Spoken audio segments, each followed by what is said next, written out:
देवी सर्वभूतेषु शान्तिरूपेण संस्थिता नमस्तस्यै नमस्तस्यै नमस्तस्यै नमो।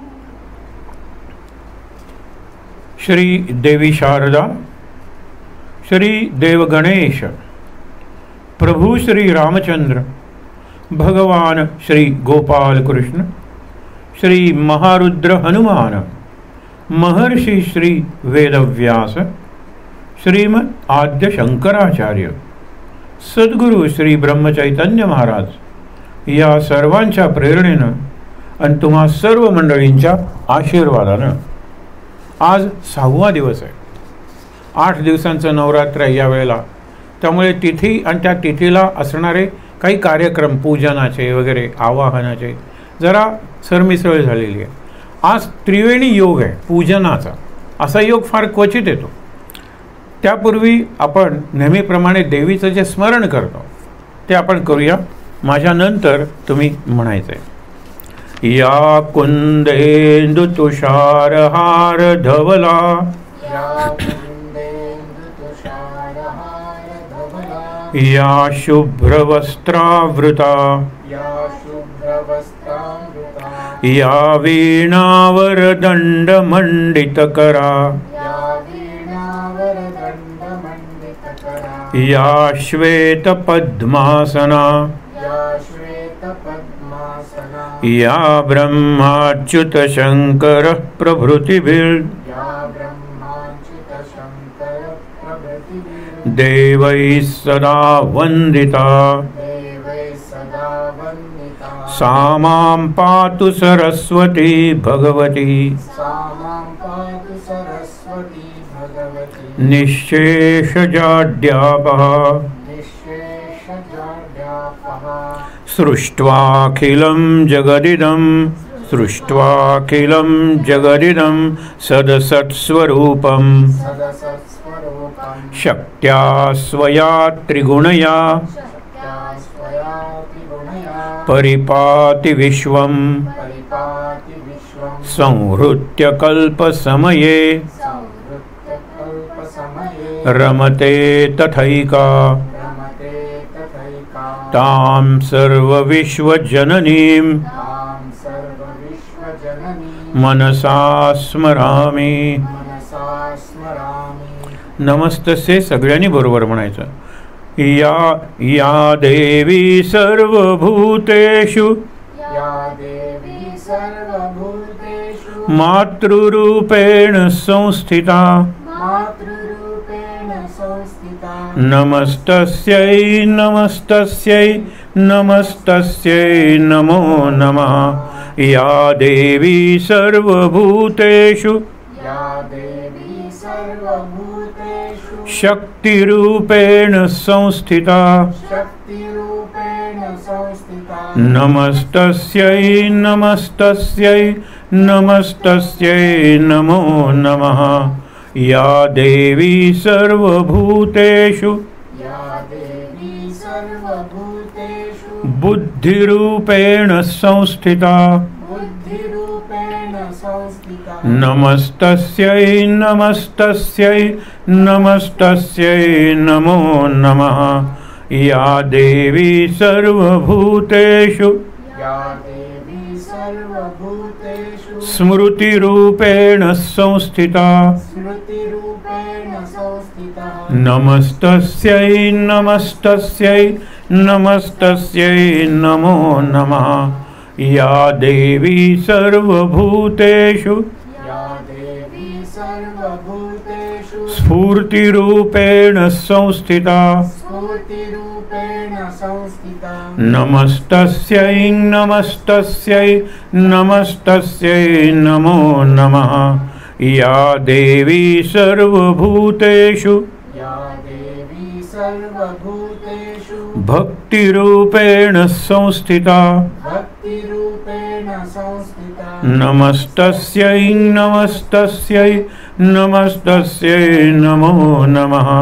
या देवी सर्वभूतेषु, या देवी सर्वभूतेषु क्रान्तिरूपेण संस्थिता क्रान्तिरूपेण संस्थिता नमस्तस्यै नमस्तस्यै नमस्तस्यै नमो नमः या देवी सर्वभूतेषु या देवी सर्वभूतेषु मुक्तिरूपेण संस्थिता मुक्तिरूपेण संस्थिता नमस्तस्यै नमस्तस्यै नमस्तस्यै नमो नमः या देवी सर्वभूतेषु या देवी सर्वभूतेषु शान्तिरूपेण संस्थिता शान्तिरूपेण संस्थिता नमस्तस्यै नमस्तस्यै नमस्तस्यै नमो नमः नमस्तस्यै नमो नमः शांत व्यासांचं म्हणायचंय नमोस्तु ते व्यास विशाल बुद्धे नमोस्तुते व्यासविशालबुद्धे फुल्लारविन्दायत पत्र नेत्र फुल्लारविन्दायतपत्रनेत्र येन त्वया भारत तैलपूर्णः येन त्वया भारततैलपूर्णः प्रज्वालितो ज्ञानमयः प्रदीपः प्रज्वालितो ज्ञानमयः प्रदीपः जयन्ती मंगला काली जयन्ती मङ्गला काली भद्रकाली कपालिनी भद्रकाली कपालिनी दुर्गा क्षमा शिवा धात्री दुर्गा क्षमा शिवा धात्री स्वधा स्वाहा नमोस्तुते सदा स्वाहा नमोस्तुते जयन्ती मंगला काली जयन्ती मङ्गला काली भद्रकाली कपालिनी भद्रकाली कपालिनी दुर्गा क्षमा शिवा धात्री दुर्गा क्षमा शिवा धात्री स्वधा स्वाहा नमोस्तुते सदा स्वाहा नमोस्तुते स्वधा स्वाहा नमोस्तुते सदा स्वाहा नमोस्तुते सर्वमंगलमांगल्ये सर्वमङ्गलमाङ्गल्ये शिवे सर्वार्थसाधिके शिवे सर्वार्थसाधिके शरण्ये त्र्यंबके गौरी शरण्ये त्र्यम्बके गौरी नारायणी नमोस्तुते नारायणी नमोस्तुते जय नारायणी नमोस्तुते जय नारायणी नमोस्तुते छान आज आधी सांगितल्याप्रमाणे त्रिवेणी संगमय पूजनाचा महालक्ष्मी पूजन महासरस्वती किंवा सरस्वती पूजन आणि कुमारिकांचं पूजन तसं कुमारिकांचं पूजन काही ठिकाणी प्रतिपदेपासूनच सुरू होतं कारण 9 कुमारिका आहेत आणि एक एक वाढवत न्यायची जशी एक एक माळ वाढवत नेतो पहिल्या दिवशी कुठली दुसऱ्या दिवशी ती आणि दुसरी तिसऱ्या दिवशी ती आणि तिसरी असं ते वाढवत न्यायचं एक बालकही जवळ असलं पूजेसाठी तर ते जास्त चांगलं असतं त्याचे विधी दिलेले आहेत त्याचे मंत्र दिलेले आहेत इतकं महत्त्व या कुमारिका पूजनाला आहे आपण नंतर बघणार आहोत पण एक लक्षात ठेवा की ज्या वेळेला आपण म्हणतो की पूजन करायचं म्हणजे नक्की काय करायचं पूजा करायची का लहानपणी सरस्वती पाटीवर वगैरे काढून न्यायचो आम्ही आणि ती सरस्वती काढायला जमायची नाही म्हणून मग ते सरस्वतीचं प्रतीक चित्र हे एक एक एक अशा ज्वाला आणि नंतर लक्षात यायचं हे यज्ञकुंडाचं प्रतीक आहे हा कुठला यज्ञ आहे हा ज्ञानयज्ञ आहे सरस्वतीची पूजा करायची म्हणजे बाहेरून पूजा करायची षोडशोपचारी वगैरे सगळी पूजा करा पण पूजा करायची म्हणजे तिच्या गुणांचं अनुसरण करायचं ना ते गुण माझ्या जीवनात आले पाहिजेत यासाठी प्रयत्नशील राहायला पाहिजे तुम्हाला लक्ष्मीचे गुण आहेत लक्षात ठेवा पैशाचे गुण नाहीत पैशाचा एकच गुण आहे तो जितका जास्तीत जास्त साठत जातो तितकं समाधान कमी होत जातं असुरक्षितता वाढते स्पर्धा ईर्षा आपण म्हणतो ना ते सगळं वाढत जातं मत्सर आणि कुठे ना कुठेतरी money is the root of all evil हा प्रकार आहे महाभारताचं युद्ध हे जमिनीवरून राज्यावरून म्हणजे पैशावरूनच झालं होतं लक्ष्मी तशी नाही आहे लक्ष्मी आपल्याला बरंच काहीतरी सांगते आज महालक्ष्मी आहे अनेक घरात घागरी फुंकण्याचा कार्यक्रम असतो, फू फू फू. काही जणांच्या अंगात येतात देवी आणि मग ते त्या प्रश्नांना वगैरे काही उत्तरं देतात. खूप ठिकाणी हा कार्यक्रम असतो. आता घागरी फुंकणं म्हणजे काय? एका अर्थाने घट जो आहे ना तो आपल्या देहाचं प्रतीक आहे आणि त्याच्यात फुंकणं म्हणजे काय फुंकतो? प्राण फुंकतो. काय फुंकतो? चैतन्य फुंकतो. मागे एक अत्यंत सुंदर विचार आपल्याला मिळालेला होता की तुम्हाला मूल वाढवायचं आहे, तुम्हाला शाळेतलं मूल तयार करायचं आहे, मग ते मूल युनिव्हर्सिटीचं असलं तरी सुद्धा चालेल. For a teacher student is always a child. कारण तो वयाने मोठा असतो, निदान अनुभवाने मोठा असतो, निदान ज्ञानाने मोठा असतो ना. तिसरीच्या विद्यार्थ्याला शिकवायला शिक्षक चौथी तरी पास पाहिजे की नाही, मग असतोच तो मोठा. म्हणून 1 page ahead of the student and 1 day ahead of the child. आई वडील निदान 1 दिवसांनी तरी मोठे असतात मुलांपेक्षा, हे समजण्यासाठी सांगतोय. तसं शिक्षकांनी 1 पान तरी आधी विद्यार्थ्यांच्या वाचलं पाहिजे ना. उद्या मी त्यांना 24वं पान शिकवणार आहे, तर आज मी 24वं पान वाचायला नको का? मग ते वाढवायचे ना, तर 4 सुंदर वस्तू आहेत आणि त्यांची 4 सुंदर क्रियापद आहेत. लक्षात ठेवा. पहिल्यांदा आहे ना की एक स्प्रिंग आहे. Spring should flow. झरा आहे ना तो व्हायला पाहिजे ना, आणि व्हायला नाही तर त्याचं डबकं नाही का होणार. मुलांच्या मनाची डबकी करू नका. आणि सध्या या ऑनलाईनवर हे डबकं होण्याची शक्यता आहे. कारण ज्यावेळेला इंटरॅक्शन असते, शिक्षक समोर आहे, विद्यार्थी समोर आहेत, बोलतोयस कशाला, ही सुद्धा इंटरॅक्शन महत्त्वाची आहे. कारण तो म्हणेल की सर मी एकटाच बोलत नाही आहे, 39 मुलं बोलत आहेत वर्गातली, 40वा का बोलत नाही आहे? सर तो आज नवीन आला आहे. आता ही जी इंटरॅक्शन आहे ना ती शिक्षकाला शिकवून जाते. कारण तुमचं शिकवणं अत्यंत कंटाळवाणं आहे म्हणून शिक्षकांनी तिथे सुधारलं पाहिजे. हे जे जिवंतपणा आहे ना त्याला स्प्रिंग म्हणलेलं आहे. स्प्रिंग म्हणजे झरा जो पत्थरातून वाहत येतो, अत्यंत क्रिस्टल केले, ज्याला मिनरल वॉटर म्हणतात ना, spring water. Spring should flow. तर मुलाची जी व्हर्जिनिटी आहे ती व्हर्जिनिटी म्हणजे काय? वयात येण्याच्या आधी मुली व्हर्जिन तसा प्रकार नाही आहे. अरे virgin imagination, virgin soil. Virgin म्हणजे काय? पहिल्यांदाच एखादी कल्पना सुचते एखाद्याला आणि अशा कल्पना सुचत जातात ज्या इतरांना सुचत नाहीत.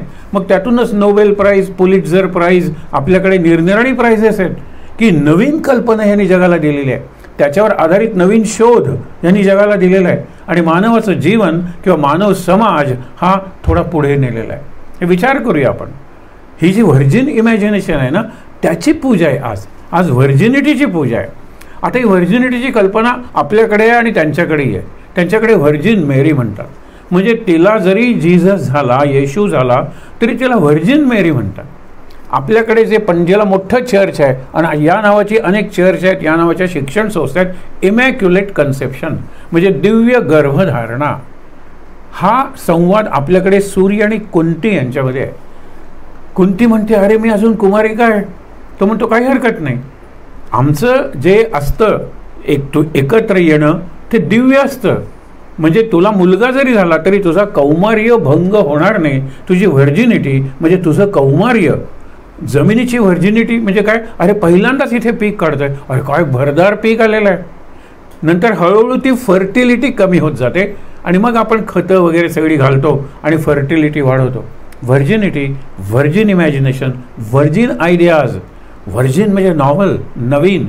आणि व्हर्जिन असल्याशिवाय चैतन्यमय राहताच येत नाही. आणि व्हर्जिनिटी देहाची नाही आहे, लक्षात ठेवा. आपल्याकडे द्रौपदी पुढे सुद्धा, द्रौपदी नाही कुंती, तिला पुढे सुद्धा मुलं होतात की, पण एक यमापासून एक इंद्रापासून. ते डिव्हाइन कन्सेप्शनच आहे. इमॅक्युलेट कन्सेप्शन म्हणलेलं आहे त्याला. आणि असतं तसं. तर त्या व्हर्जिनिटीची पूजा करायची की मी कितीही म्हातारा झालो तरी माझ्यात काहीतरी व्हर्जिन असलं पाहिजे. आणि व्हर्जिन म्हणजे काय? न्यू.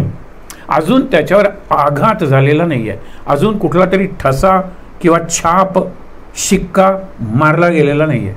त्याला म्हणायचं व्हर्जिन.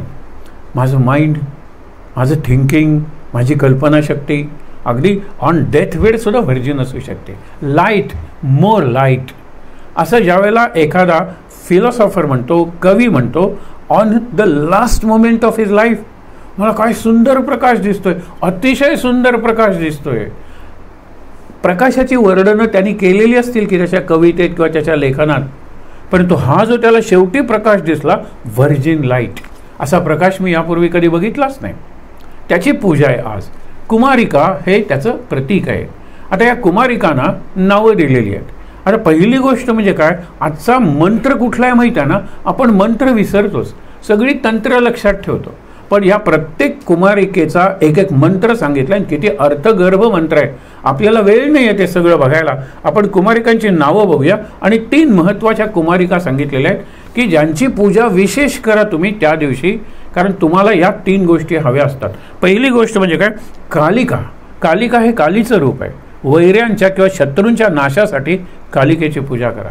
काली जर तुमच्या बाजूनी झाली तर शंकरसुद्धा तुमचा पराभव करू शकणार नाही, कारण त्या काली ती शंकराची काळाची शक्ती आहे ती. त्याच्यानंतर तुम्हाला ऐश्वर्य आणि संपत्ती कुणाला नको आहे त्याच्यासाठी चंडिकेची पूजा करा म्हणून सांगितलेलं आहे. कलौ चंडी विनायको, आणि चंडी म्हणजे प्रचंड आहे, म्हणजे ती उग्र आहे रणांगणात राक्षसांना मारताना. पण शक्ती आपण म्हणतो ना अणुशक्ती, अरे अणुशक्तीचे उपयोग शांतीसाठी किती आहेत.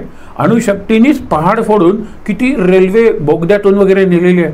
अणुशक्तीचे कितीतरी उपयोग आहेत. आणि हे जी शक्ती आहे ना ती महत्त्वाची आहे, ती श्री शक्ती आहे. पण विध्वंसक उपयोग आपण करतो. अणुशक्ती म्हणल्यानंतर आता न्यूक्लिअर एनर्जी शब्द वापरतो. सध्या जगात सोलर एनर्जी नंतर चीपेस्ट एनर्जी ही न्यूक्लिअर एनर्जी पडणार आहे आपल्याला. केवढी शक्ती निर्माण होते त्यातून. आणि म्हणून विचार करा की शक्ती म्हणलं की चंडी म्हणजे प्रचंड शक्ती आहे. सूर्याला सुद्धा चंडांशू शब्द आहे.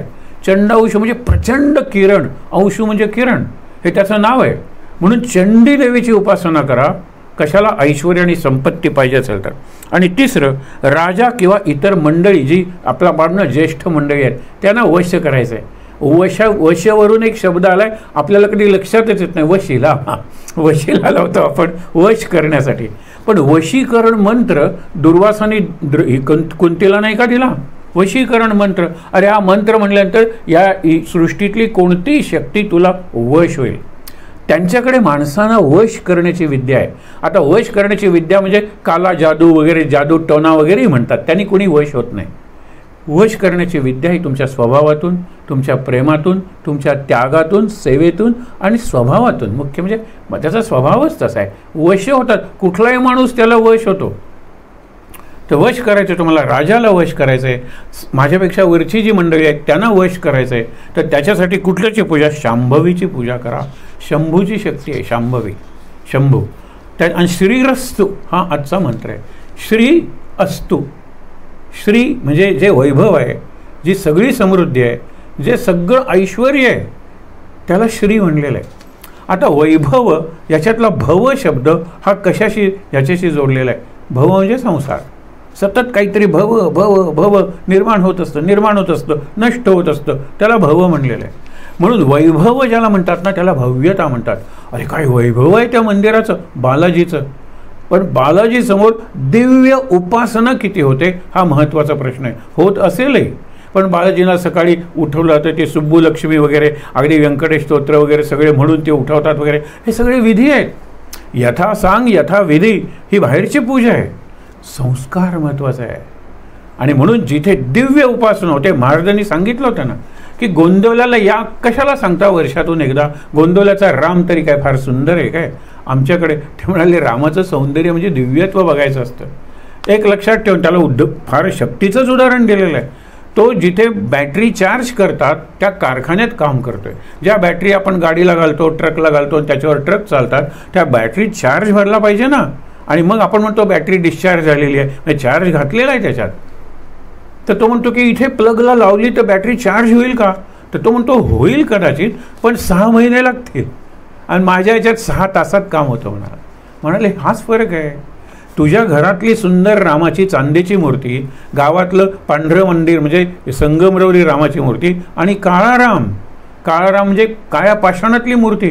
अरे ह्याच्यासमोर किती नाम घेतलं गेलं आहे सांग बरं, किती कीर्तन आणि संकीर्तन झालेलं आहे सांग बरं, किती जागर नामाचा आणि किती गजर झाला आहे नामाचा सांग बरं. नाही आहे ना, तो माझ्या रामासमोर झालेला आहे. अरे 4 तासात नाही, तुझी 6 तासात जशी चार्ज होते ना ती बॅटरी गाडीत घालण्याची, तुझी बॅटरी तो 6 तासात चार्ज करेल. जा वर्षभर आला नाहीस तरी चालेल, वर्षातून एकदा गोंदवलेला या, एवढंच मी सांगितलेलं आहे. चार्ज होईल तुझी बॅटरी. आणि घरच्या आणि गावातल्या रामासमोर 6 वर्षसुद्धा बसलात तरी, 6 जन्म बसलात तरी काही होणार नाही. तिथे दिव्य उपासना झाली पाहिजे. उपासना ही दिव्य आहे लक्षात ठेवा. आणि बाहेरची जी पूजा आहे, उपचारांची जी पूजा आहे ना, ती भव्य. काय सुंदर भव्य आरास केली होती, भव्य सजावट होती, भव्य मूर्ती होती. हे सगळं बाहेरचं आहे, स्थूल. पण तिथे गेल्यानंतर काय शांत वाटलं, कुठली तरी व्हायब्रेशन्स जाणवली. मुलंसुद्धा म्हणाली की आम्हाला इथे शांत वाटतंय, आपण सगळं त्या मंदिराचे राऊंड घेऊया आणि नंतर इथे येऊन बसूया. आणि त्या मंदिराचा गाभारा मोठा होता आणि तिथे बसण्याची सोय होती म्हणून. फार सुंदर मंदिर होतं. केवढं मंदिराचं प्राकार होतं, सगळं बघितलं. पण शेवटी एका मुलाने आठवण केली, आपल्याला कुठे जायचं आहे, हां तिथे बसायचं आहे. पण तिथे बसून म्हटलं गप्पा नाही मारायच्या आणि डबे नाही खायचे, ते मंडपात येऊन. सुंदर वाटत होतं. त्या मुलांना सुद्धा ते जाणवलं. ही दिव्य उपासना जी आहे ना, ती महत्त्वाची आहे. आणि ती उपासना शक्ती उपासना आहे. देवीची बाहेरची उपासना, मोठ्या मूर्तीत बळी देणं, या सगळ्या नंतरच्या बाहेरच्या. पण देवीची जी शक्ती आहे, आपण शेवटी स्तोत्र वाचणार आहोत एक देवीचं, त्याच्यात जवळजवळ सर्व शक्तींची नाव आलेली आहेत. आणि आज देवी पूजनाच्या निमित्ताने महालक्ष्मीचीही करायची आणि सरस्वतीचीही करायची. लक्ष्मी संध्याकाळी असते बघा, लक्ष्मी पूजन संध्याकाळी असतं. लक्ष्मीला आपण अमावस्या दिलेली आहे. दिवाळीतलं लक्ष्मीपूजन अमावस्येच्या दिवशी असतं. एरवी वरदलक्ष्मी वगैरे पूजा करतात ती संध्याकाळी करतो आपण. आणि लक्ष्मीचं घुबड हे वाहन आहे लक्षात ठेवा. घुबड हा दिवाभीत आहे ना, अंधार त्याला पटतो. आणि म्हणून तुम्ही म्हणा की ती कसली लक्ष्मी. लक्ष्मी सांगते, मार्गाने तुम्ही जरी वाईट पैसा मिळवलात ना, तरी तो अशा लक्ष्मीवंत व्हा, लक्ष्मीपुत्र व्हा, पैसेवाले फक्त होऊ नका. हाच तिचा संदेश आहे. आणि सरस्वतीबद्दल तर काय सांगायचं, सगळ्या गुणांची आपण म्हणतो निर्मिती किंवा उगम तिच्यापासून होतो. म्हणून पहिला आपण शब्द बघितला होता, जो या नवरात्राशी सुद्धा संबंधित आहे, झरा, तो व्हायला पाहिजे. बरोबर. मग त्याच्यात सीड म्हणजे बी, ते पेरलं पाहिजे. इट शुड ग्रो, नाही का. त्याच्याशिवाय काय होणार आहे. त्याच्यानंतर त्याला विंड, वारा, दॅट शुड ब्लो. आत वारा असल्याशिवाय, आकाश मोकळं असल्याशिवाय, and spirit that should blow, त्याच्यात चैतन्य आलं पाहिजे. आपण मुलांच्याबद्दल विचार करतोय, माणसांच्याबद्दल विचार करतोय, चैतन्य आलं पाहिजे.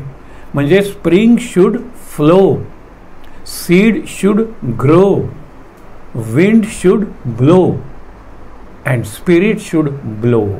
ब्लोईंग द स्पिरिट, घागरी फुंकणं, त्याच्यात चैतन्य आहे. शालिवाहनाचं सांगतात ना की त्याचं राज्य घेतलं. आज आपण तशी कथा बघणार आहोत. राज्य काढून घेतलं. काल सुदर्शनाची सुद्धा कथा बघितली होती. आणि शेवटी आधाराला कुणीच घेईना. शेवटी सीमेवर एक कुंभार होता. तो म्हणतो, राजेसाहेबांचे माझ्यावर उपकार आहेत, राहा तुम्ही माझ्या घरी, कुणाला संशयही येणार नाही.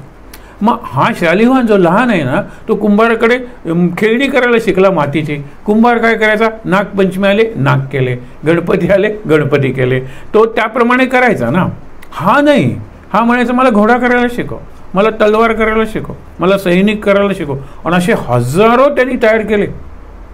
हे माझं सैन्य आहे, हे काय चालणार आहे. म्हटलं मी त्याच्यात I will blow the spirit into this army. शिवाजींनी जे शेती करायचे ते मावळ प्रांतातले, आणि बावळे म्हणजे साधे भोळे हो. त्यांच्यात चला आता पीक आले ना, दसरा झालाय ना, चला शिलंगणाचं सोनं लुटूया. शिलंगण म्हणजे सीमोल्लंघन, म्हणजे हा जो किल्ला आहे ना तो जिंकून घेऊया. आता आपली सीमा इथपर्यंत आली, हा किल्ला आहे ना तो जिंकून घेऊया, असं करायला गेले. त्यांच्यात ब्लोईंग द स्पिरिट, शिवाजीने चैतन्य फुंकलं. आणि हे फार महत्त्वाचं आहे. जो चैतन्य फुंकतो ना, तो महाचैतन्य असतो, परमचैतन्य असतो, ब्रह्मचैतन्य असतो. आपण ब्रह्मचैतन्याच्या पायाशी बसलेलो आहोत. ते मूर्तरूप आहे त्यांचं. एरवी चैतन्य रूपात कुठला पाय सांगा बरं. महाराज सगळीकडे आहेत, तर पाय कुठे, हात कुठे, नाही आहेत. म्हणून विचार करूया. कुमारिका आता वाचूया आपण. पहिली कुमारिका जी आहे ना, प्रतिपदेला 1 वर्षाची मुलगी घेऊ नका, 2 वर्षाची घ्या. आणि 2 वर्षाची आहे, तिला नाव काय दिलेलं आहे. पहिली आहे ना ती कुमारिका, 2 वर्षांची, पहिला दिवस, नवरात्रीचा पहिला दिवस, तिचं नाव सांगितलेलं आहे कुमारी. दुसरा दिवस 3 वर्षाची घ्या, 1 वर्ष वाढलं ना, तिचं नाव आहे त्रिमूर्ती. 4 वर्ष, तिसऱ्या दिवशी कल्याणी. 5 वर्षाची कुमारिका रोहिणी, हा दिवस 4. दिवस 5 कालिका, 6 वर्ष. नंतर चंडिका 7 वर्ष. शांभवी 8 वर्ष. हे जे 3 दिवस सांगितलेले आहेत मधले, आपण बघितलं ना की कालिका शत्रूंच्या नाशासाठी, चंडिका ऐश्वर्यप्राप्तीसाठी आणि शांभवी वश करण्यासाठी. हे मधले जे 3 दिवस आहेत ना, आपण म्हणतो ना महाकाली, महालक्ष्मी आणि महासरस्वती, हे दोन्ही सगळंच आहे. त्याच्यानंतर 8व्या दिवशी दुर्गा, तिचं 9 वर्ष असलं पाहिजे. आणि 9व्या दिवशी सुभद्रा 10 वर्ष. आणि 10 वर्षाच्या वरची मुलगी घेऊ नका म्हणून सांगितलं आहे. कारण 10, 11, 12 वयात येतात आणि त्या कुमारिका राहत नाहीत. ऋतू आपण म्हणतो ना, चक्र, ते ऋतू सुरू झालं की मग ते होतं. एखादा लहान बालकही घेतला आणि त्याची रोज पूजा केली तर ती जास्त चांगली आहे. म्हणजे पूर्ण पूजा आहे देवीला आवडणारी. त्या कुमारिकांचं पूजन एक एक कुमारिका वाढवत जायचं आणि एक एक माळ देवीला वाढवत जायचं. तुम्हाला सांगितलं ना, it is worship of virginity. आणि मी जोपर्यंत तरुण राहतो, माझ्यातलं मूल जेवढं जपतो तितका मी लोकांच्यात मिसळू शकतो आणि तितका मला जीवनातला आनंद, उत्साह राहतो. नाहीतर आपण वठतो एखाद्या निष्पर्ण झाडासारखे. एव्हरग्रीन ज्याला म्हणतात, सदा हरित, सदा फुललेला आहे सतत, तर तो असाच आहे की ज्याने आपलं कौमार्य, आत कुठली तरी व्हर्जिनिटी जपलेली आहे. सगळ्याच त्याच्या बुद्धीवर काही आघात झालेले नाहीत. बुद्धीचे असे कितीतरी पैलू आहेत. आणि मुख्य म्हणजे त्याने आपल्यातलं मूल, कुमारिका किंवा कुमार जपलेला आहे. हे झालं. त्याच्यानंतर छोटे छोटे बरेच प्रसंग आहेत. आणि नंतर आपण महत्त्वाचं कथानक बघणार आहोत महिषासुराचं. नंतर इतर देवी, त्यांचे अवतार, त्या अवतारांचं काय अर्थ आहे, त्यांचे कुठले मंत्र वगैरे काही असं बघून 2 दिवस आपण बघणार आहोत. पण आज महिषासुराचा वध आपण करूया. पण एक लक्षात ठेवा, पहिल्यांदा राम, इथे हरीचे अवतार आलेले आहेत, तेच अवतार आलेले आहेत, मत्स्य, कूर्म, वराह. पण देवी भागवतातले हे अवतार काय सांगतात? रामानं ज्या वेळेला सीतेचा शोध घ्यायला सुरुवात केली आणि सीता सापडत नाही आहे, त्यावेळेला नारद आले आणि त्यांनी राम लक्ष्मणांना सांगितलं, तुम्ही देवीची पूजा करा, मी तुम्हाला पूजेचा सगळा विधी सांगतो. आणि इतक्या मनोभावे, सद्भावानं रामानं जी पूजा केलेली आहे, मग पुढे अगदी विभीषणाला लंकेचं राज्य आणि स्वतःचा राज्याभिषेक इथपर्यंत त्या देवीच्या पूजेचं जे पुण्य होतं ते रामाला उपयोगी पडलं. रामाचं बाकी चरित्र तेच आहे, चरित्र निराळं नाही आहे. पण याच्यासाठी रामाने देवीची पूजा केली.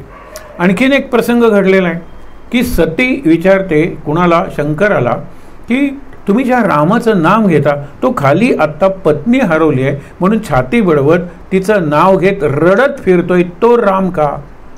तर शंकराने सांगितलं, हो तोच राम. कारण शंकराला माहीत आहे की जो परमात्मा, परब्रह्मस्वरूप राम आहे, त्यांनी अवतार घेतलेला आहे. आणि अवतार का घेतला? आपण शापांच्या कथा बघितल्या.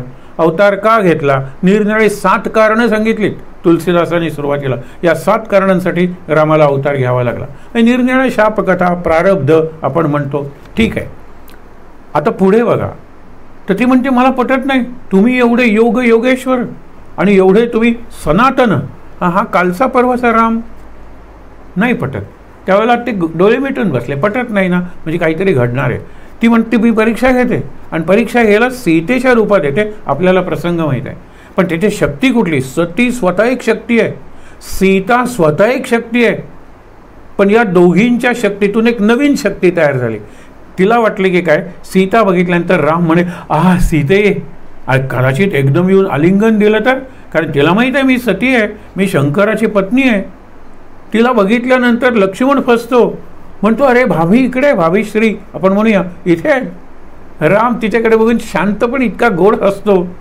तिला आश्चर्य वाटतं, हा धावत का येत नाही आहे? सीते, किती शोध घेतला मी तुझा, असे डायलॉग्स, संवाद का म्हणत नाही आहे? शांतपणे गेला, खाली वाकून पदस्पर्श केला आणि आशीर्वाद दे, जगन्माते, देवमाते, वेदमाते, जगत जननी, तू सती आहेस, पार्वती. विचार करा. त्यावेळेला ती म्हणाली की मी तुझी परीक्षा पाहत होते, पण मीच परीक्षेत नापास झाले, तू उत्तीर्ण झालास रामा. राम वरदायिनी, एक नवीन देवी तयार झाली की तू ज्या कामासाठी जातोय त्यात यशस्वी होशील, म्हणजे सीता मुक्त होईल. राम वरदायिनी. आता कृष्णाच्या जीवनात आहे का? कृष्ण आणि रुक्मिणी यांचा मुलगा प्रद्युम्न हा अत्यंत सुंदर होता, कृष्णासारखाच सुंदर होता. तो कोण होता? आपण मागे बघितलं होतं. आता चरित्र आलंय तर थोडा उल्लेख करूया मागे जाऊन. शंकराचा तपोभंग करण्यासाठी कुणाला पाठवलेलं होतं? रती आणि मदनाला पाठवलं होतं. शंकराचा तपोभंग का करायचा होता? कारण त्याशिवाय त्याचं आणि पार्वतीचं मिलन होणार नव्हतं. एवढं काय विशेष होतं त्या मिलनात? त्यातून जो मुलगा होणार होता तो देवांच्या सेनेचा सेनापती होणार होता, स्कंद. कार्तिकेय, षडानन आणि तारकासुराला तो मारणार होता. एवढं सगळं घडणार होतं. कुमार संभव म्हणून हिने कशी तपश्चर्या केली आपण तो विषय अनेकदा बघितलेला आहे. पण तपश्चर्येची म्हणून शक्ती आहे, साधनेची म्हणून शक्ती आहे, आराधनेची म्हणून शक्ती आहे. तुम्हाला माहीत आहे का, आराधनेच्या शक्तीला राधा म्हणलेला आहे.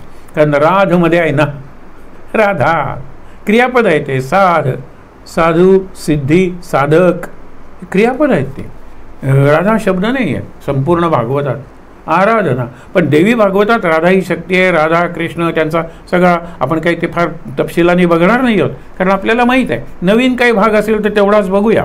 पण हे लक्षात ठेवा, तो प्रद्युम्न ज्यावेळेला जाळलं शंकराने कुणाला, कामदेवाला म्हणजे मदनाला जाळलं, त्यावेळेला पती म्हणाली की रती म्हणाली की माझ्या पतीला का जाळलं?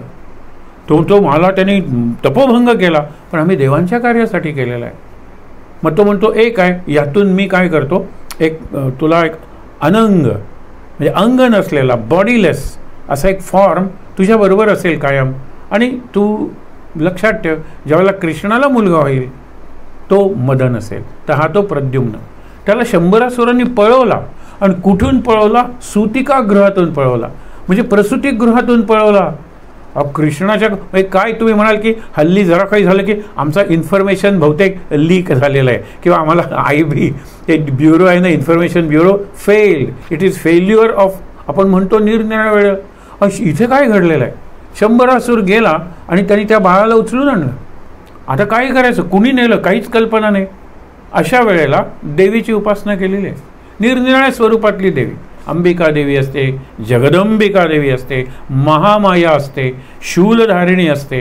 या सगळ्या देवींची नावं असलेलं स्तोत्र आपण शेवटी वाचणार आहोत.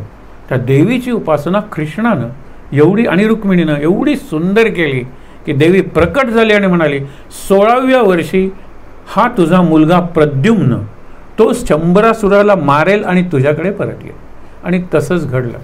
म्हणजे देवीची जी उपासना असते त्या देवीच्या उपासनेची फलप्राप्ती होतेच होते, असं यांचं चांगलं आहे. रावणाच्या संहारासाठी, सीतेच्या मुक्तीसाठी रामानं जशी उपासना केली तशी अनेक राजांनी सुद्धा केलेली, करायला सांगितलेलं आहे. कधी नारद सांगतात, कधी व्यास सांगतात, कधी दुसरे कुठले तरी ऋषी सांगतात.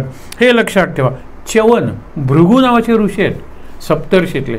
आणि भृगू संहिता हा ग्रंथ बघितला तुम्हाला की सूर्याच्या किरणांचं त्यांनी ॲनालिसिस केलेलं आहे आणि त्याप्रमाणे जगातल्या घटना घडत जातील. म्हणून आजसुद्धा दक्षिण भारतात, विशेषतः केरळमध्ये, तामिळनाडूमध्ये असे काही विद्वान आहेत की ज्यांच्याकडे भृगू संहिता ग्रंथ आहे. आणि तुम्ही ज्या वेळेला जाणार ना ती वेळ आणि त्याप्रमाणे तो बघितलं, सगळंच त्याच्यात सांगितलेलं आहे भविष्य. आणि त्याप्रमाणे घडतं किंवा त्याप्रमाणे आधी घडलेलं असतं. लोकांचे अनुभव आहेत. पण सूर्याच्या किरणांचा अभ्यास करून त्याप्रमाणे कायमचं म्हणजे आपण म्हणतो चिरंतन भविष्य, केवढी मोठी कल्पनाच करवत नाही आपल्याला. भृगू तसे आहे. आणि आपण बघितले परवा, भृगू सगळ्या ऋषीत श्रेष्ठ भृगू, कारण त्यांनी सांगितलं ज्या देवा नाही कुठला देव, भृगू श्रेष्ठ असल्यामुळे त्यांना सांगितलं 3 देवांची परीक्षा घ्या आणि श्रेष्ठ कोण आहे. तर ते म्हणाले की ज्याचा अहंकार दुखावला जाणार नाही, जो क्षमाशील आहे, जो पेशंट म्हणजे सहनशील आहे, ज्याचं मन विशाल आहे, तो श्रेष्ठ. राग केव्हाही लाथ मारली, अंगावर थुंकलं, आईवरून शिवी दिली तर माणसाला राग येतो. जनरली यायला पाहिजे. त्या जातो ब्रह्मदेवाकडे लाथ मारायला. तो ब्रह्मदेव म्हणतो की लाथ मारू नको, कारण काय की कशाला ब्रह्मदेवाला लाथ मारतो, कारण तुलाच पाप लागेल आणि ते भोगावं लागेल. मोठे ऋषी आहात तुम्ही, ते तत्त्वज्ञान सांगितलं असेल. शंकराकडे गेल्यानंतर त्यांनी त्रिशूल उचलला, त्यांनी लाथ उचलल्यानंतर त्यांनी त्रिशूल. म्हटलं अरे बापरे, इथे ॲक्शन रिॲक्शन लगेचच आहे. मग गेला क्षीरसागराच्या तळाशी, शांतपणे झोपलेले आहेत, शांताकारम भुजगशयनम. आणि ज्यावेळेला भृगु ऋषी येताना दिसतात त्यावेळेला हा उठल्यासारखं करतो आणि म्हणतो ऋषीवर यावं. इतक्यात ते पोचतात आणि त्याच्या छातीत लाथ मारतात. तो छाती पुढे करतो आणि लाथ मारल्यानंतर त्यांचा हात धरतो आणि म्हणतो लागलं तर नाही ना तुमच्या पायाला. हे केवढी क्षमाशीलता आहे. लहानपणचा गोकुळातला जर कृष्ण असताना तर त्यांनी भृगु ऋषीचा एक पाय हातात धरून एक पाय नाचे रे सगळ्या गोकुळातून नाचवलं असतं. हे आता विष्णू आहेत ना, शांताकारम शांत आहे. शांत आकार म्हणजे मूर्ती. शांतीची मूर्ती करायची असेल तर या शेषशाही विष्णूची तुम्ही करा. आणि म्हणाले की आत्तापासून कौस्तुभ मणी मी घालत होतो, आता मणी मी घालेन किंवा न घालेन, पण आपल्या लाथेचं हे चिन्ह आहे, त्याला श्रीवत्स वत्सलांछन ते वस्त्र वत्स भूषण केलं. आणि ते आपल्याला असं उभा ओमसारखं जे दिसतं ना, ते भृगु ऋषींच्या लाथेचं चिन्ह आहे. मी ते धारण करेन. म्हणाले हाच देव श्रेष्ठ आहे.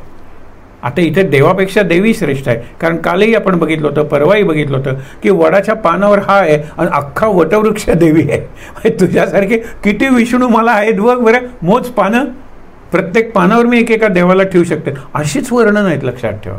आपल्याला कळलं पाहिजे म्हणजे देव श्रेष्ठ का शक्ती श्रेष्ठ आपण बघितलेलं आहे. देवही पाहिजे शक्तीला कार्य करण्यासाठी आणि शक्ती मुख्य पाहिजे देवानं कार्य करण्यासाठी. आपण बघितलं होतं ना की टी व्ही आहे म्हणून आपल्याला कार्यक्रम दिसतात, पण करंट नसेल तर टी व्ही असूनही कार्यक्रम दिसत नाहीत. दोन्ही महत्त्वाचं आहे. तर ते झाल्यानंतर लक्षात ठेवा, तर त्यांना च्यवन नावाचा आहे. ते म्हातारे झाले, नंतर तरुण झाले. ते ती निराळी कथा आहे, शर्यती वगैरे, सुकन्या. पण गंमत आहे, हे आई भृगु ऋषी एवढे तपश्चर्याला बसले, च्यवन ऋषी, की डोळे चमकायला लागले त्यांचे आणि वारूळ साठलं आणि वारुळातून काही चमकते, काय हिरे वगैरे आहेत की काय. म्हणून शर्यती राजाची सुकन्या नावाची मुलगी वनभोजनाला म्हणजे हल्लीच्या भाषेत पिकनिकला आपल्या मैत्रिणींबरोबर गेली होती. एकटीच होती. तिच्या काहीतरी चमकणारं दिसते म्हणल्यानंतर तिने काटा घेतला आणि घातलं आणि तिथून रक्त यायला लागलं बाहेर. ते म्हणाले हे काय आहे. मग बघितलं तर एक ऋषी आहेत, अत्यंत म्हातारे झालेले. ती म्हणाली कोणी म्हणाले हा उद्दामपणा केला मला अंधारा बनवण्याचा. त्यावेळेला ती म्हणते की मी चुकून केलं, माझी कौमार्य सुलभ, मी वयाने खूप लहान आहे, पण मी तुमच्याशी लग्न करेन आणि तुमची सेवा करेन, आयुष्यभर सेवा करेन. मी राजकन्या आहे. शर्यती म्हणतो अगं नाही, आपण वैद्य आणूया, त्यांचे डोळे बरे करूया. नाही नाही म्हणाली की माझ्याकडून हे झालेलं आहे ना, तर जन्मभर मी सेवा करेन. आणि नंतर ते म्हणाले की तुझ्या सेवेने मी प्रसन्न झालेलो आहे, तुला अगदी मॅचिंग जरी नाही तरी बऱ्यापैकी मी तरुण होतो. आणि मग च्यवन ऋषी तरुण होतात. कदाचित च्यवनप्राश हे जे आहे ना ते यांच्याकडून निघालेलं असेल आणि ते त्यांच्या तारुण्याचं रहस्य असेल. मग ती कथा च्यवनांची दुसरी आहे. इकडे च्यवन ऋषी तपश्चर्या करत आहेत, पाण्यात उभं राहून सर्पदंश, लगेच विष्णूची आराधना करतात. विष्णूची आराधना का माहिती आहे ना, कुठल्या देवाची आराधना करायची ते कळलं पाहिजे. विष्णू म्हणजे शेषशय्येवर झोपलेला आहे ना, शेष म्हणजे सगळ्यांचा बॉस आहे नागांचा. त्याची उपासना केल्यावर, प्रार्थना केल्यानंतर विष उतरून गेलं, पण सापाने त्याला उडून नेलं. प्रल्हादाने हे बघितलं आणि प्रल्हादाचे निराळच चरित्र आहे. तर प्रल्हाद गेला तिथे आणि भृगु ऋषींना म्हटला तुम्ही विषमुक्त आहात ना, मला काहीतरी तुम्ही सांगा. मग त्यांनी पुष्कर क्षेत्र, चक्रतीर्थ, नैमिषारण्य या सगळ्या तीर्थांचं महात्म्य सांगितलं. कुणी या च्यवन ऋषीने. आणि प्रल्हाद त्यांचा भक्तच बनला. आणि नंतर म्हटलं मला नैमिषारण्याबद्दल उत्सुकता आहे म्हणून नैमिषारण्यात आला. तिथे नर नारायण तपश्चर्या करत बसलेले आहेत ऋषी आणि त्यांच्यासमोर 2 धनुष्यबाण आहेत, आजगव आणि शार्ंग. ही धनुष्याची नावंसुद्धा दिलेली आहेत. तर प्रल्हाद त्यांना म्हणतो की सत्ययुगात तपाचरण करताना लक्षात ठेवा, तुम्ही शस्त्र धारण का करता, तपाचरण करताय तुम्ही सगळ्या जगाच्या. ही फार महत्त्वाची एक कथा आपल्याला आज वेळ मिळाला तर आपण बघणार आहोत किंवा उद्या बघू. विश्वामित्र आणि वसिष्ठ त्यांचा फार संघर्ष सांगितलेला आहे. वसिष्ठांच्या बाजूनी तो फार चांगला आहे हो, पण शेवटी शाप द्यायची पाळी येते. तू बगळावशील, तू अडी होशील. अडी नावाचा पक्षी आता एक्सटिंक्ट झाला असेल, त्याचं जर काही मिळालं तर आपण बघूया. पण एकमेकाला शाप देतात आणि चोचीने मारत बसतात, रक्तकुंभार करतात. हा कोण आहे, अरे हा वसिष्ठ, आणि हा कोण आहे, विश्वामित्र. आता हे तुम्ही म्हणा की शब्दाने एकमेकाला घायाळ करतात असंही असेल, पण शेवटी विश्वामित्र त्याला वसिष्ठांचा महात्म्य कळतं. पण ही कथा बघण्यासारखी आहे, देवी भागवतात सांगितलेली आहे. एक लक्षात घ्या, तर ज्या वेळेला हा प्रल्हाद त्यांना म्हणतो की हे चूक आहे, सत्ययुगात तपश्चर्या करताय ना, तपश्चर्या करताना हे धनुष्यबाण कशाला पाहिजेत. हाच प्रश्न सीतेने रामाला विचारलेला आहे. तिला भीती वाटते की इतके सगळे राक्षस आहेत आणि तो ढीग बघितला ना, सगळ्या हाडांचा ढीग. हे कुणी आहेत, राक्षसांनी खाल्लेले आमचे गुरु आहेत, त्या गुरूंचे गुरु आहेत, त्या गुरूंच्या गुरूंच्या गुरु आहेत. ती सगळी हाडं एकत्र केलेली आहेत. ती म्हणाली बापरे, इथे नरभक्षक राक्षस आहेत आणि हे दोघंजण सुकुमार, कोण, राम आणि लक्ष्मण. म्हणून ती म्हणते की तापस व्रत तुम्ही घेतलेलं आहे तर धनुष्यबाण कशाला? तापस म्हणजे अहिंसा ना, अहिंसा आहे, जगावर प्रेम करण्यासाठी, तर कशाला? त्यावेळेला मग राम उत्तर देतो की तपस्वी वगैरे हे वनापुरतं आहे, वनवासापुरतं. मुळात मी क्षत्रिय आहे आणि क्षत्रियाचं आद्य कर्तव्य म्हणजे ऋषींचं किंवा साधूंचं रक्षण करायचं. परित्राणाय साधूनाम, ते माझं अवतार कार्य आहे. मी धनुष्यबाणाचा त्याग करणार नाही. तसं इथे झालं आणि वाद सुरू झाला नरनारायण म्हणजे तू कोण आम्हाला सांगणारा? मी प्रल्हाद. बघा त्यावेळेला बळी जन्मलेला आहे, बळी नातू आहे प्रल्हादाचा आणि बळी राजा तेवढा, त्याच्यासाठी वामन अवतार झालेला आहे. पुढे युद्ध सुरू झालं, त्यांच्याकडे धनुष्यबाण आहेत. प्रल्हाद राजाच आहे ना एका अर्थाने, हिरण्यकशिपूचा तो पुत्र आहे. ते विष्णूला थांबवावं लागलं आणि नंतर तो म्हणाला की आता काही नाही आहे अर्थ, मी हिमालयात जातो तपश्चर्या करायला. तिथे कोण होते? शुक्राचार्य. शुक्राचार्य तिकडे का गेले होते? कारण शुक्राचार्यांच्या आईला इंद्राने आणि विष्णूंनी मारलं, कारण ती दुष्ट शक्तींचं माध्यम आहे म्हणून. ते म्हणाले माझ्या आईला मारले, मी देवांचा पक्ष सोडतो आणि असुर पक्षानं जातो. मग असुर पक्षांचे ते गुरु झाले आणि ते म्हणाले तुम्हाला जर जिंकायचं असेल ना तर संजीवनी मंत्र सिद्ध केला पाहिजे आणि म्हणून कैलासावर. आता घाबरला इंद्र नेहमी घाबरट पळपुटा असाच दाखवलेला आहे आणि सगळ्या पुराणात तर त्याची इमेजच तशी आहे. तो जातो बृहस्पतींकडे, काय करायचं तर तो म्हणतो तुझी मुलगी जयंती आहे ना, इंद्राला जयंत नावाचा मुलगा आहे, रामायणात त्याने एक निराळा पराक्रम केलेला आहे, पण असू दे, त्यामुळे तो कावळा एकाक्ष झाला, ती कथा आपण बघितली आहे. तो इंद्रपुत्र जयंत. आता इंद्रपुत्री जयंती तू तिची शुक्राचार्यांची सेवा करायला म्हणून पाठव आणि त्यांचा तपोभंग कर.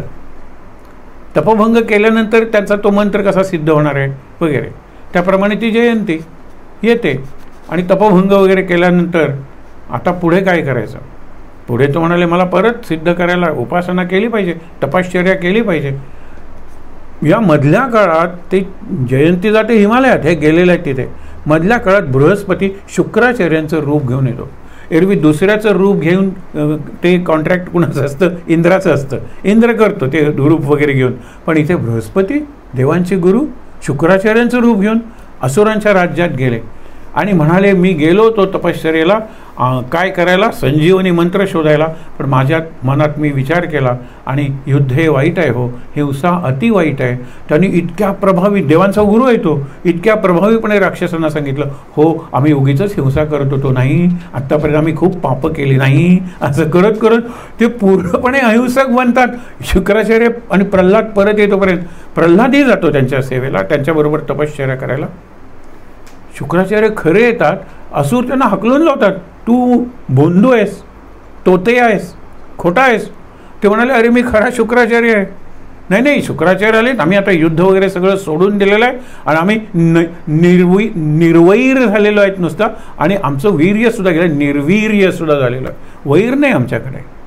त्यावेळेला शुक्राचार्य म्हणतात अरे तुम्हाला फसवलं आहे. बृहस्पती आनंदात जातो, म्हणतो की आता ते सगळे अहिंसक बनलेले आहेत. शुक्राचार्य म्हणतात परत मी तुमच्यात पौरुष निर्माण करतो. त्या मधल्या काळात शुक्राचार्य शाप देतात ना, तुम्हाला खरे शुक्राचार्य कळत नाहीत ना, आणि तो तोते या देवांचा कळतो, तुम्ही देवांकडून पराभूत व्हाल. प्रल्हाद शरण जातो आणि म्हणतो की आपण एकत्र उपासना केलेली आहे, तुम्ही आमचे गुरु आहात, आम्हाला जिंकून देणं हे तुमचं कर्तव्य आहे. मग शुक्राचार्य पुन्हा तो संजीवनी मंत्र सिद्ध करतात आणि ते जे युद्ध होतं त्याच्यात देवांचा पराभव होतो आणि सगळीकडे राक्षसांचं राज्य होतं. प्रल्हाद हा लक्षात ठेवा, प्रल्हाद. आणि नंतर देवीची उपासना करतात. प्रल्हादाचा पुढे जे युद्ध होतं त्याच्यात पराभव होतो आणि आपला नातू जो बळी त्याच्याकडे राज्य देतो आणि प्रल्हाद हिमालयात कायमचा तपश्चर्या करायला निघून जातो. इकडे काय झालं लक्षात ठेवा, देवीची उपासना करूया देव म्हणतात आणि देवीची उपासना केल्याशिवाय आपल्याला शक्ती मिळणार नाही जी देवांवर म्हणजे असुरांवर विजय मिळवायला आपल्याला मदत करेल. मगाशी सांगितलं ना की शूल, पाणी, हातात शूल असलेला, त्रिशूल असलेल्या देवीची इंद्र अगदी मनोभावी उपासना करतात. सगळेजण करतात देवीचे मंत्र, देवीची पूजा, देवीची स्तुती, देवीच्या मूर्ती, हे सगळं होतं आणि मग देवी प्रसन्न होते. ती म्हणाली पण असुरांनीही माझी पूजा केलेली आहे आणि त्यामुळे मी तुमच्या दोघांच्यात समेट घडवते. करार करते. आणि मग ठरलं असुरांनी पाताळात राहायचं, बळी वगैरे पाताळात वगैरे गेले ना आहेत, आणि देवानी स्वर्गात राहायचं आणि भांडायचं नाही. आता भांडायचं नाही म्हटल्यानंतर चांगलं झालं की पृथ्वीवर शांती नांदली. अरे पण निरनिराळे असुर होतच राहिले. त्यापैकी शुंभ आणि निशुंभ आपण बघितले. आता इतर बरेचसे असे झालेले आहेत असुर की ज्या असुरांच्या कथा जर वाचल्या तर प्रत्येक असुरांनी निराळ्या देवाची किंवा देवीची उपासना केलेली आहे. आणि प्रत्येकाने आपल्याला मरण नको मागितलं आहे, पण मरण नको देता येत नाही. तुम्हाला पाहिजे त्या पद्धतीने मरण येईल, आणि ते मरण येईल म्हटल्यानंतर हे निर्धास्त झालेले, अत्याचार करायला लागले. देवांना, साधू संतांना जर मरण येणार नाही किंवा ज्या पद्धतीने मरण पाहिजे त्या पद्धतीने ते काहीतरी कल्याण करतील. असुरांकडून कोणाचं कल्याण होतच नाही. आणि त्यामुळे झालं काय लक्षात ठेवा की सुंद आणि उपसुंद एक नवीन ते भाऊ आहेत. उपासना केली आणि उपासना केल्यानंतर शक्ती वर काय, आम्हाला मरण नको. मरण नाही, तुम्हाला कोणापासून कसं कधी मरण पाहिजे ते तुम्ही मागा. यांनी विचार केलेला असतो. ते म्हणतात एकमेक सोडून आम्हाला कोणीच मारू शकणार नाही या विश्वातलं. तथास्तु म्हणते. आता एकमेक सोडून आणि दर 15 मिनिटांनी अर्धा तासांनी हे एकमेकाला मिठी म्हणतात, माझं तुझ्यावर प्रेम आहे, माझं तुझ्यावर प्रेम आहे करतात. कारण त्याचे रिन्यू झालं पाहिजे ना, आणि ताजं राहायला पाहिजे ना. आणि खरंच ते कुणाला आटोपत नाहीत. मग अशा वेळेला काय करायचं, देवी पाहिजे त्यांना मोहात पडण्यासाठी, एकमेकाविरुद्ध लढवण्यासाठी. बृहस्पतीकडे जातात. ते म्हणाले अप्सरांनाही लाजवेल आणि कुठलाही पुरुष मोहात पडेल अशा प्रकारची सुंदर स्त्री करायला सांगा. कुणाला, विश्वकर्म्याला. विश्वकर्मा विचार करतो आणि तो म्हणतो काय, जगात जे काही सुंदर आहे ना त्यातलं तिल उत्तम, द बेस्ट घेईन. मी कोकिळेचा आवाज घेईन, मोराचे पंख घेईन. बरोबर आहे. हे उदाहरण म्हणून तुम्हाला सांगितलं. बैलाची शक्ती घेईन, गायीची करुणा घेईन किंवा सेवाभाव घेईन. अशा प्रत्येक ह्याच्यातलं घेईन. प्रत्येक फुलांचं कुठल्या फुलांचं सौंदर्य घेईन, कुठल्या फुलांचा हे घेईन, सुगंध घेईन, कुठल्या फुलाचे नाजूकता, मृदू पाकळ्या, हे सगळं घेईन. आणि अशी त्यांनी बनवली तिळ उत्तम तिळ घेऊन बनवलेली तिलोत्तमा. आणि तिला एकच कार्य दिलं. हे काय करायचं, आंघोळ करायचे. आणि आंघोळ केल्यानंतर घट्ट मिठी मारून त्या दिवसाची त्यांची सगळ्यात जास्त रिमाइंडर असायचा, भांडायचं नाही हा. कुणी आपल्याला तुझ्या विरुद्ध मला कुणीही सांगितलं तरी मी तुला विचारेन, नाहीतर मग आपल्यात भांडण लावणं नारायणानं सुद्धा काही अवघड आहे का, नाही आहे. आपण ते करायचं. त्या दिवशी तसं झालं आणि अंग पुसताना त्यांच्या लक्षात आलं, काय सुंदर स्त्री आहे. दोघांचे मनात एकदम विचारायला हे आपल्याला मिळाली पाहिजे. ते दोघेजण जातात आणि तिच्याकडे प्रणयाराधन करून तिची याचना करतात की तू आम्हा दोघांची पत्नी हो. ती म्हणाली, खरं म्हणजे मी पतीच्या शोधासाठी चाललेली आहे, वरच संशोधन, पण मी एकाशीच लग्न करणार. त्या दोघांना ती एवढी आवडली असेल. आमच्या दोघांपैकी तू कुणाला कशी निवडणार, नाही ते तुम्हीच ठरवायला पाहिजे. तुम्ही द्वंद्वयुद्ध करा, त्याच्यात जो जिंकेल म्हणजे एकतरी मेला पाहिजे. हां, तो काय तुफान युद्ध करतात, तुंब युद्ध करतात आणि एकमेकावर प्राणघातक असे आघात करतात. दोघेही मरून पडतात. सुंद उपसुंद म्हणून सुंदोपसुंदी, भाऊ असून भाऊबंदकी वगैरे शब्द वापरतो ना, सुंद उपसुंदी, हे असेच राक्षस झाले. आणि त्या राक्षसांना सुद्धा देवीनी मारलेलं आहे. आता आपला जो महत्त्वाचा राक्षस आहे महिषासूर, त्याच्याकडे येण्यापूर्वी आणखीन एक अगदी सिंपल गोष्ट आहे, पण देवीचं महत्त्व त्याच्यात सांगितलेलं आहे. एक राजा, त्याचे सेनापती, सैनिक, मंत्री त्याच्या विरुद्ध कारस्थान करतात आणि त्याला राज्यातून हाकलून लावतात. राज्य गेलं म्हणून तो अपमानित होतो. आणि आता आपल्याकडे काहीच नाही, ऋषींचा आश्रम लागतो, सुमेधा ऋषींचा आश्रम. ते म्हणतात, येणार आहे माझ्या आश्रमात, शांती तुला नक्की लावेल. देवीची आराधना कर, महामाया देवी आराधना कर.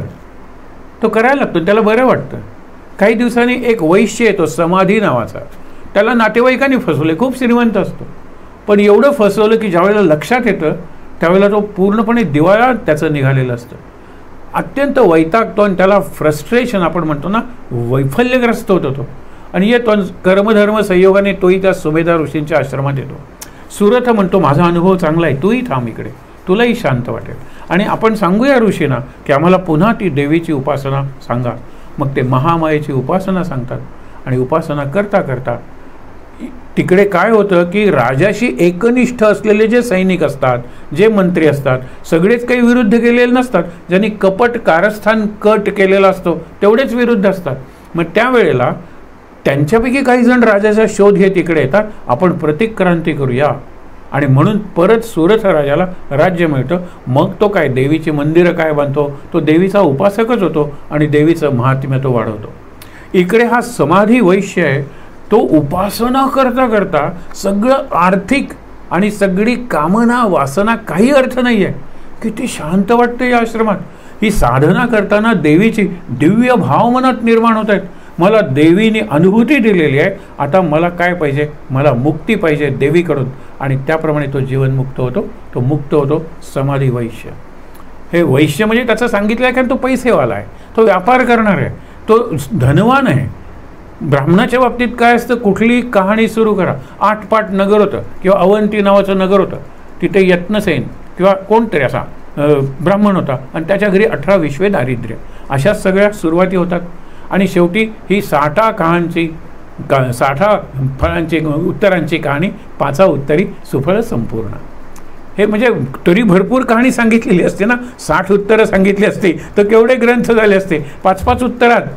आणि आपण ती तशी संक्षिप्तच सगळं बघतोय. तर ते झाल्यानंतर आपण बघत होतो की देवीची उपासना आहे ना, ती मुळात शक्तीची उपासना आहे. आणि शक्तीचे किती पैलू आहेत. जितक्या अग्नीतून ठिणग्या निघतात ना, प्रत्येक ठिणगीत एक शक्ती आहे.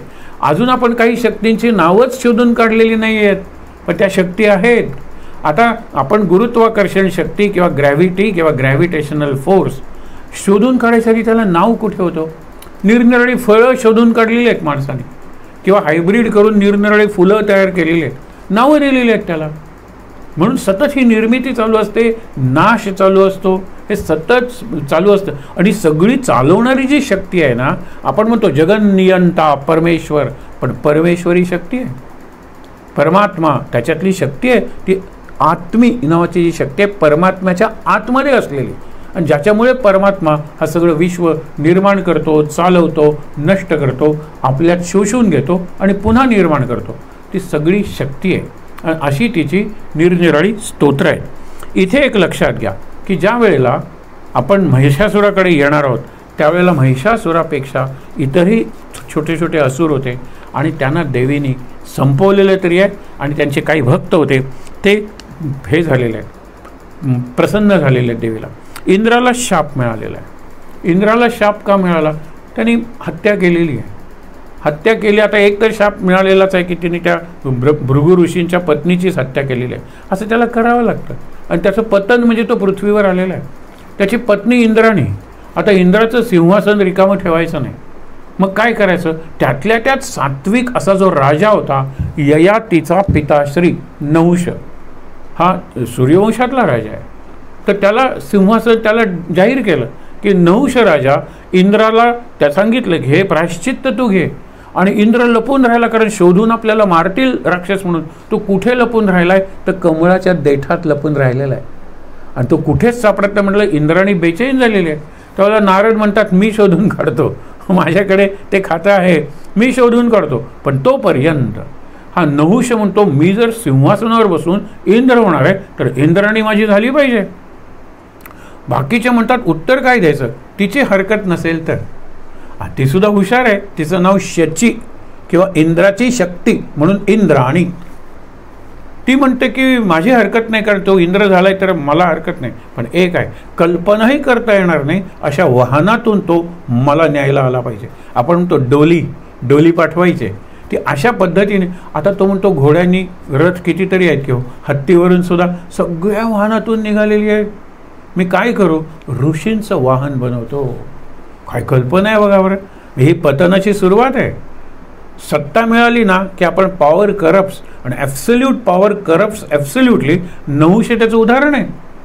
पहिल्यांदा त्याला इंद्राणी कशाला पाहिजे, चांगला तो राजा आहे सात्विक, आणि म्हणून त्याला इंद्राचं आसन दिलंय. तर लगेच त्याची कशी मती बिथरली किंवा भ्रष्ट झाली बघा बरं. तर आता हा इंद्र आहेत वगैरे काही हरकत नाही. अगस्ती वगैरे ऋषींनी भोई म्हणतात ना, त्याचा मेणा म्हणजे पालखी घेतली आणि ते घेऊन जाते. ऋषींना पालखी न्यायची, ऋषींची पालखी लोक नाचवतात. ऋषींना पालखी न्यायची काही सवय आहे का? आणि म्हणून उंच हे झाल्यानंतर ती पालखी हलायला लागते. आणि हाला तर कधी एकदा इंद्राणीशी आपण एकरूप होतोय, इतकी त्याला उत्सुकता लागून राहिलेली आहे. संगमोत्सुक नदी सागराकडे येताना तिचा वेग वाढतो, तर त्याला तो म्हणतो सर्प सर्प, हे काय चाललंय तुम्ही, वेगात चला वेगात चला. सर्प जसा वेगात जातो ना तसा. शेवटी अति झाल्यावर ऋषीने ती पालखी ठेवली आणि अगस्त्य ऋषीने शाप दिला, अजगर होशील आणि पृथ्वीवर पडशील. मग तो अजगर बनून पृथ्वीवर पडला. उशाप मागितला. ते म्हणाले अजगर, आपण मराठीत म्हणतो काय अजगरासारखा पडलायस. अजगर हा चांगला शब्द नाही प्रतिष्ठेचा, पण अजगराला गुरु केले कोणी? दत्तात्रेयाने. ज हा उच्चार नाही, ज. अजगर म्हणजे ज ग र, म्हणजे जन्मला आणि जिथे गमन केलं तिथे रमला तो आपण आहोत. हेही काही वाईट नाही आहे, तेही काही वाईट नाही आहे, तेही काही वाईट नाही. उद्या जर आठवलं तर एक ऋषींची गोष्ट बघूया, हेही काही वाईट नाही आहे असं आपल्याला वाटतं.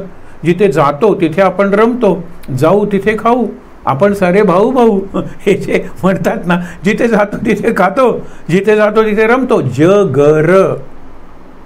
आणि असा जो नाही तो अजगर. ऋषी असे असतात, साधू असे असतात, गुरु सद्गुरू असे असतात, रमत नाही. जरी राहिले तरी ते चिकटत नाहीत कशाला. हा अजगर आहे. म्हणून तू एकच बसशील, तुझ्या जेवणाची व्यवस्था आपोआप होईल, तुला कुठली तरी शक्ती मिळेल, परंतु तू चिंतन करत राहशील, तुला काहीतरी प्रश्न पडतील आणि त्या प्रश्नांची तुला समाधान वाटेल अशी उत्तर मिळाली की तू मुक्त होशील. एकदा भीम जात होता, वाटेत अजगर, बाजूला सरक रे, तो मला हलव ना तू. आणि तो हलवायला तो अजगर विळखा घालतो आणि भीम एवढा सहस्र, हत्तीने एवढी शक्ती, नाही अजगराची मिठी सोडू शकत. भीम का आला नाही म्हणून युधिष्ठिर जातो. युधिष्ठिर म्हणतो ज्याने भीमाला विळखा घातलेला आहे तो साधा अजगर नाही आहे, तो कुठला तरी शापित गंधर्व किंवा शापित मोठी शक्ती असला पाहिजे. तो शरण जातो आणि म्हणतो आपण कोणीतरी महाशक्ती आहात, शाप मिळाला असेल कदाचित, मी काय केलं म्हणजे तुम्ही मुक्त व्हाल आणि माझ्या भावाला मुक्त कराल. तो म्हणतो माझ्या प्रश्नांची उत्तर दे. आणि याला अजगर पर्व म्हणलेलं आहे. यक्ष प्रश्नाच्या आधीचा हा प्रसंग आहे आणि तिथे प्रश्न विचारलेत, उत्तर दिले, माझं समाधान झालं, भीमाला मुक्त केलं आणि स्वतःही मुक्त झाले 9 ऋषी. हे विचार करा, इंद्रस्थान मिळालेलं आहे, शाप मिळालेला आहे, पतन झालेलं आहे, उशाप मिळालेला आहे आणि उद्धार करून घेतलेला आहे. हे शिकायचं आपण. म्हणजे म्हणतात ना की success is never ending and failure is never final. तुमचा सक्सेस, शिक्षकाचा सक्सेस त्याच्या विद्यार्थ्यातून चालत राहतो. डॉक्टराचा सक्सेस, त्यांनी जर एखाद्या पेशंटचं, ती नटी असेल तर ती कायम म्हणेल डॉक्टरांमुळे मला पुनर्जन्म मिळाला, मी जे यश मिळवलं त्याच्यात ते डॉक्टरांचा महत्त्वाचा वाटा आहे, नाही तर मेलेच असते की नाही. Success is never ending and failure is never final. हे याच्यातून शिकायचं आहे. चित्रकेतूची गोष्ट बघितली होती, तो राजा आहे, मूल होत नाही, अनेक राण्या, एकेला मुलगा होतो, मुलगा त्याचं ब्रह्म बनतं 12व्या वर्षी. बाकीच्या राण्या म्हणतात बापरे हा जर जगला तर याची आई राजमाता होईल, विष देतात, तो मरतो. राजा म्हणतात हा झोपलेला आहे, घट्ट मिठी मारून बसतो, अंत्यसंस्कार करू देत नाही. नारद येतात, म्हणतात अरे हा प्रेत आहे, आता तुझा मुलगा आहे त्याचा आत्मा झाला आता. नारद त्या आत्म्याला बोलवतात आणि म्हणतात अरे तुझे वडील, कसले वडील? तो हसायला लागतो, कुठल्या जन्मातले? इतके जन्म माझे झालेले आहेत आणि आता कसले वडील? मी देहात असताना माझे वडील असतील. देहाशी संबंध आहेत, पती पत्नी बायकोही सगळे देहाशी संबंध आहेत, घर गाडी जमीन देहाशी संबंध आहेत आणि देहाच्या संबंधांना आपण संसार म्हणतो आणि त्याच्यात रमून जातो. अजगर झालं पाहिजे, जा सगळीकडे, रमू नका. झालं. त्याच्यानंतर ही ज्या सगळ्या कथा घडत होत्या त्यावेळेला आपण बघितलं पाहिजे, त्या चित्रकेतूंनी उपासना केली शेषाची आणि त्याने नागाची उपासना केली, त्याला विद्याधराची पातळी मिळाली. विद्याधर म्हणजे मोठा, त्या विद्याधरांनी टिंगल केली, कोणाची? शंकराची आणि पार्वतीची. शंकराने पार्वतीची टिंगल केल्यामुळे पार्वती म्हणाली माझी निंदा केलीस तर नाही, कारण त्या मांडीवर घेऊन सारीपाट खेळत होता ना. म्हणला शंकराला नाही, पार्वतीला तरी लाज वाटली पाहिजे, शंकराला लाज वाटली पाहिजे, मी तुला शाप देते, राक्षस असेल. म्हणून तो वृत्रासुर बनतो. म्हणजे किती त्यांनी प्रगती केली, कसं पतन झालं, ही आपल्या जीवनाची गोष्ट आहे, लक्षात ठेवा. आणि म्हणून आपण महिषासुराची कथा बघूया. आणि ही जी देवीची स्तुती आहे ती जर आपल्याला वाचायला वेळ मिळाला, महिषासुराची कथा तशी फार महत्त्वाची आहे. आपण महिषासुराची कथा उद्या बघूया. आज देवीचं पूजन आहे, लक्ष्मीचं पूजन आहे, सरस्वतीचं पूजन आहे, कुमारिकांचं पूजन आहे. म्हणून हे वाचूया. किती सोपं संस्कृत आहे बघा बरं. आणि याच्यात निरनिराळ्या यांची नावं आलेली आहे. नमो देवी महाविद्ये सृष्टी स्थित्यंत कारणी. सृष्टीची जी स्थित्यंतर आहेत ना, ऋतू बदलतात, नष्ट होतात, नवीन प्रदेश निर्माण होतात, हे सगळं तुझ्यामुळे. सृष्टी नमः कमलपत्राक्षी. तुझे डोळे कमळाच्या पत्रासारखे आहेत, कशाला चिकटत नाही तुझी दृष्टी. सर्वाधारे नमोस्तुते. तू सर्वांचा आधार आहेस. पृथ्वी रूपे दया रूपे. तू पृथ्वी करून सगळ्या मानव जातीला आणि सगळ्या पशुपक्ष्यांना धारण करतेस. दया रूपे. दया हे तुझं रूप आहे. तेजो रूपे नमो नमः. तेज रूप आहेत साक्षात. प्राणरूपे.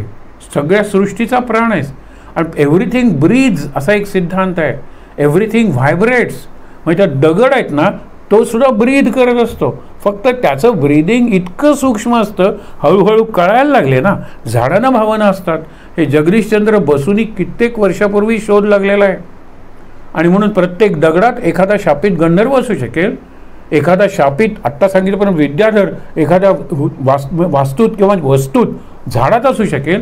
म्हणून झाडं कापण्यापूर्वी देवाची प्रार्थना करा आणि परवानगी घ्या. आपण प्रसाद वगैरे घेतो झाडं कापण्यापूर्वी, पण प्रसाद कसा घेतो? देवा झाडं कापायचं आहे, वरून कापायला सुरुवात करू का खालून कापायला सुरुवात करू? म्हणजे निर्णय मी घेतलेलाच आहे ना. हा अति स्मार्ट माणूस आहे, स्मार्ट युगाचा, स्मार्ट सिटीचा हा सिटीजन आहे, स्मार्ट सिटीजन. तसं नाही हो. घ्या तुम्ही परवानगी. किंवा मी हे कापतोय, तुझी इच्छा असेल तर, नाहीतर मला अशीच प्रेरणा होऊ दे की हे झाड ठेवून मी माझा सगळा प्लॅन तयार करतो. हल्ली एन्व्हायरमेंट आणि डेव्हलपमेंट यांचा विचार व्हायला लागलेला आहे. हे विचार करा.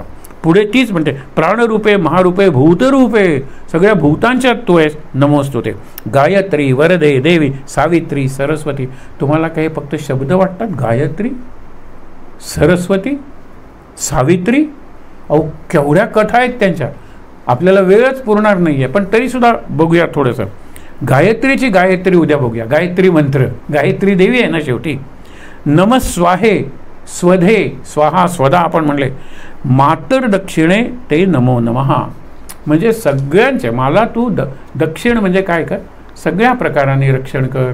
मातेचं रक्षण कर, मातृभूमीचं रक्षण कर, माझ्या मातृभाषेचं रक्षण कर, माझ्या देहाचं रक्षण कर, मनाचं रक्षण कर. सगळं सांगितलेलं आहे. कृपा करून महादेवी. तू महादेवी आहेस, कृपा कर. मणिद्वीप निवासिनी.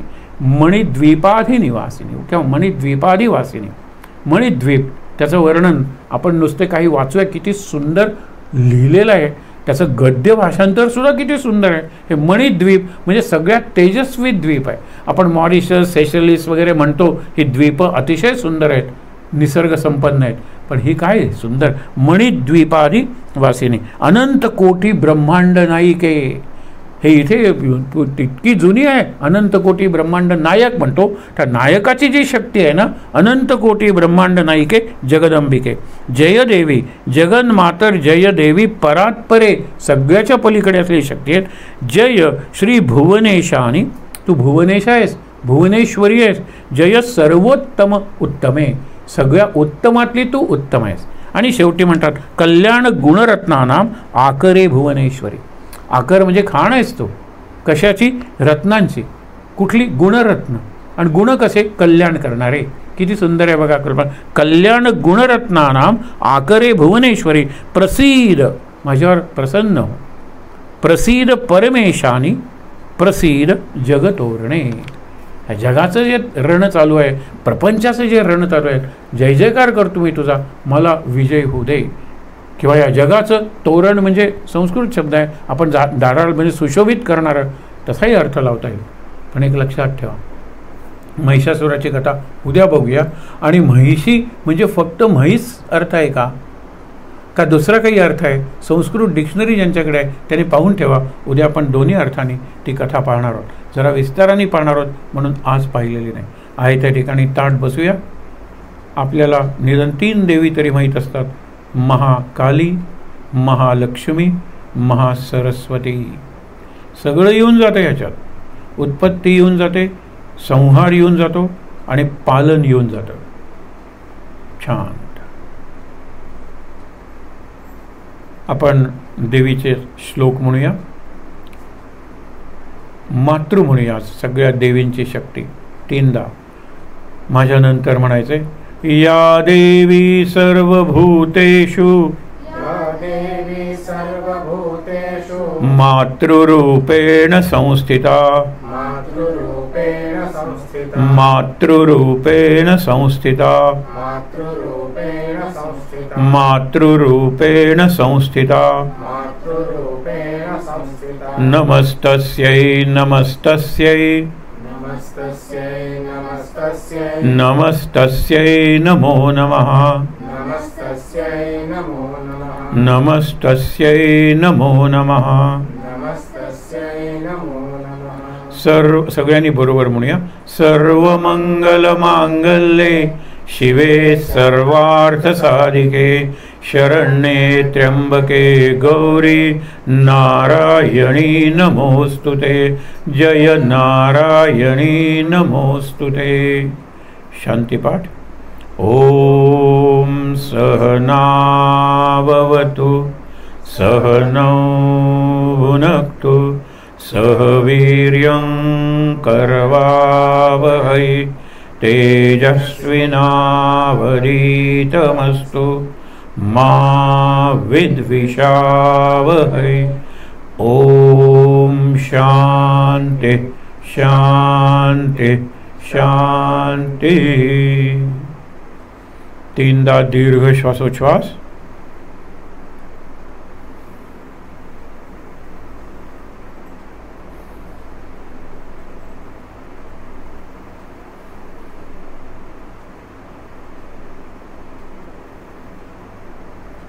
सावकाश डोळे उघडून समोरचे सद्गुरु माऊली शक्ती आहे ती व्याघ्रेश्वरी सिंहवाहिनी ग्रंथाचे रचयिता व्यास आणि ग्रंथ वाङ्मयी मूर्ती देवीची देवी भागवत सर्वांचं दर्शन घेऊया. शांत आनंद. महाराज महाराज महाराज.